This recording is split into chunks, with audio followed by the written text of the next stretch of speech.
Can I ask you a question? Yes. Why do you think so many wealthy people are leaving New York City?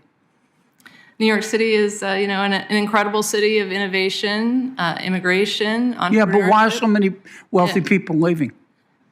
I think there are big advantages to living near centers of entrepreneurial activity, and we see that on the West. You think they're leaving to be nearer to centers of entrepreneurial activity, do you? Well, I don't think there are a lot of people, fleeing New York City. That New York City has. Sure, there are. There are thousands. I mean, there have been study after study after study.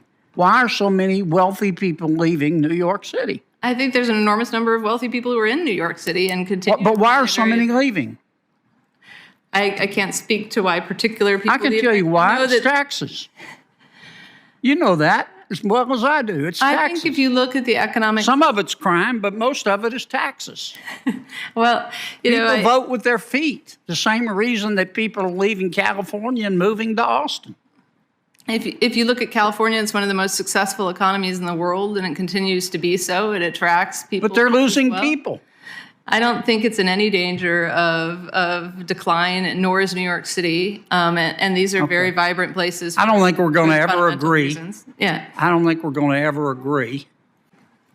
To be fair, there also are people moving the other way. There are people who move to New York. They just don't all leave from New York. It's a two-way street in and out of New York. And it's a two-way street between Austin and California. People leave Texas and go to California, and some of them do very well. Well, that's true, Sheldon, but I can show you study after study after study, as you well know, and as the professor knows, that shows that people are leaving high-tax states and moving to low-tax states. All you have to do is well, they also leave. All you have to do is look at the demographics. Pick the 9 states that have, say, a state income tax, and compare that, or that don't have a state income tax, and compare that to the states that do. It's called tax avoidance, and there's nothing wrong with it. It's perfectly legal. People have different preferences. If you look at where immigrants choose to live in the United States, they often go to those same places that you were talking about. So I do think that there's movement in both directions. Yeah, but here's my point. Mm-hmm. Here's what I think rational people do, and here's what I bet all 3 of you would do, and I bet Sheldon would do it because he's a smart guy.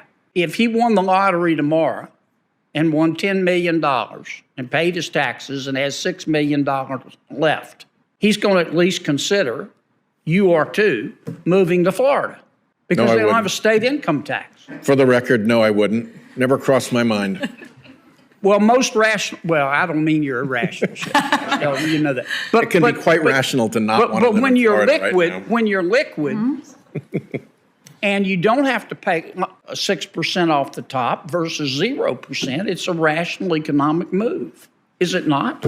Yeah, I agree. It's rational. I mean, the thing about taxes that we're talking about is they're a cost or a price, and so claiming that this cost or price doesn't matter is essentially throwing out the very basic law of demand, the basic fundamental idea in economics that prices matter, that costs matter. See, this is what this always boils down to, and there's no way we'll ever agree, okay? But at least 2 of you believe that government, all things being equal, can spend $1 better than people can. And that's your this is America. You can believe that. For the record, that's not in their testimony. I just don't agree with you. I think people can spend $1 better, all things being equal. And all you have to do, if you know the history of government, you know that I'm right. But I don't expect you to agree with me. Always entertaining. Senator Kennedy, thank you so much for being here.